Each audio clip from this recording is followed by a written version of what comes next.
Hey guys, well, you saw my last video, I'm sure. It's about to be 10 o'clock,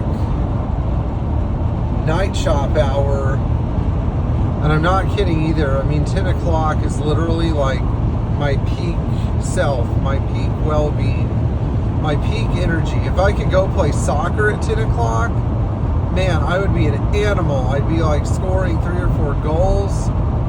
You know, I play my best soccer after 10 o'clock at night. There's nowhere to play, you know.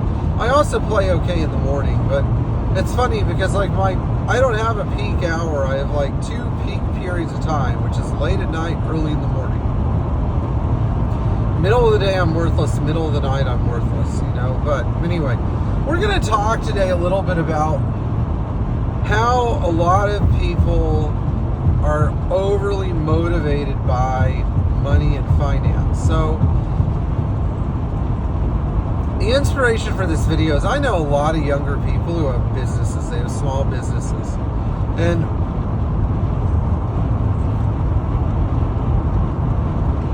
the Whole Foods pizza I ate back in West Palm Beach, by the way, is catching up with me. But at least it doesn't have seed oils in it. And maybe a step above gas station pizza, but it doesn't have seed oils.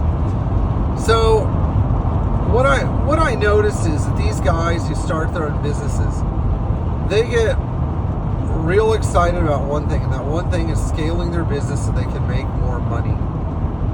And so I think something is wrong with me because I don't care about scaling my business, and I'm too worried about doing a good job to care about how much money I'm making. In fact, the idea of scaling my business scares me because I think that when you scale a business, quality control goes to crap. It goes down the drain. And I think that many people who scale their businesses do it understanding that they're going to sacrifice some quality control. They're going to sacrifice customer satisfaction. They're going to sacrifice the relationships they've had with long-term clients to get some new clients. And those new clients are going to be entirely 100%, you know, unknowing of how they used to do things in the past. So it's okay. The current practices or the new practices are okay because we're going to replace our old clients. We've made all the money we could off of them with new clients. So we're going to make all the money we can off of them. At the end of the day, it ends up becoming about how much money you can make. So I was doing some calculating today, and I have about $150,000 in work that is approved on customer estimates. That means that I have $150,000 of cash that I can turn, that I can take labor and parts and turn into. And I'm talking about after I paid for parts. The only problem is that this is stuff where you can't just BS your way through it and knock it out in a few weeks. These are complicated restorations and mechanical services of cars that have been off the road for a long time. And so you look at the amount of work it's going to take. You know, one of our cars is a 1955 228. You look at the amount of work it's going to take to finish this car. I mean, it's massive amount of work. And to me, I look at the money and I'm like, oh, well, it's just money. I'm not going to be able to enjoy it because it's just money. It's going to go away very fast towards things, or if it doesn't go away, it's going to get invested. Invested why? Invested because that's what you do with your extra money. You don't spend it on vacations. You invest it so that you can improve things later on in your life or pay for emergencies or whatever. Because God forbid, you know, I need to do a major repair on the building or on my house. I don't have any money. But there's no motivation for me because I don't understand really where motivation comes from for money. How do people get motivated about money? What is there to do? I feel like my income is about $100,000 a year, which is great. I always would have been happy with $60,000 or $70,000 a year, so it's a little higher than I had hoped for. But now $100,000 a year is an average basic income for a family of 3. If you want to have a reasonable standard of living, a roof over your head that you own, etc., etc.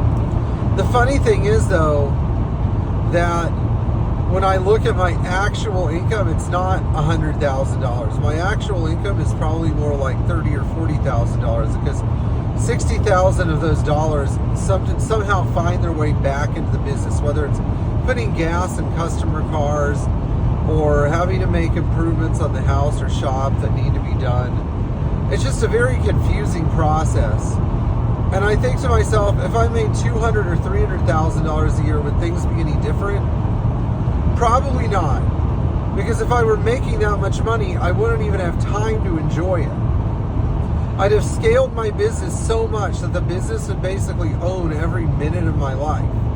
So I either live like an average, slightly boring life with no major financial worries now, or I lead a life that looks good and looks like I'm making money, where actually I'm under a lot of pressure to perform. And I don't want to be that. I don't want to be that guy. I don't want to be this guy where I'm like, sorry, it's 10:05 p.m. I'm tired. I don't want to be this guy where, like, I'm wondering where my $5,000 a month house payment is going to come from. And I'm wondering where my $10,000 a month shop payment is going to come from. And my $13,000 a week payroll is going to come from. Like, how do you keep that juice flowing? Because I know there are people out there that have that kind of life and they balance it and manage it really well. But the thing is, it's at the expense. This is where the things get real dicey. It's at the expense of what? Quality control in your business and quality time with your family. Most men, I find something really interesting. Most men who are like financial overachievers, most older guys, I guess some of them are boomers. Most of them that have run really successful repair shops develop this problem later on in life where the business becomes the most important thing in their life, money becomes their god, and they turn into alcoholics. You can tell that when they get home, first thing they do is they go have a drink. And I'm not talking about one beer. You know, I'm talking about they pour themselves a hard liquor drink. They're red-faced alcoholics. And all they think about is that money addiction cycle where they're like, oh, I'm going to buy a new big truck and a new big boat and then a bigger boat. And my house isn't big enough. I'm going to sell this house and buy a bigger house. You know, they're just not happy with anything. And the first thing is when a customer comes to them and says, hey, I have a problem with the repair you did, instead of saying, oh yeah, let's see what we can do to fix your car, they start arguing with the customer, fighting with the customer, telling the customer to go screw themselves because, oh, we don't make any mistakes at our shop. My technicians are the best, you know, and this and that. And we all know that that's never true, especially when you have 10 techs and you can't really keep an eye on them. They're just technicians. They're just fixing broken Land Rovers all day, which is not a great job to be in. So, I don't know. I mean, do I need more technicians? I have 3 technicians. And I consider them like family, you know. Most of you have been to the shop, know them. They're not just guys. Speed check reported ahead on I-95 North. Shut up, Siri. No, there isn't. The thing is, like, what do? Do I scale up?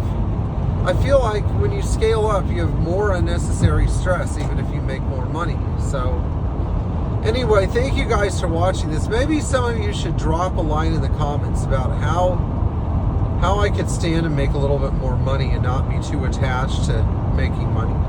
I'll see you guys in the next video.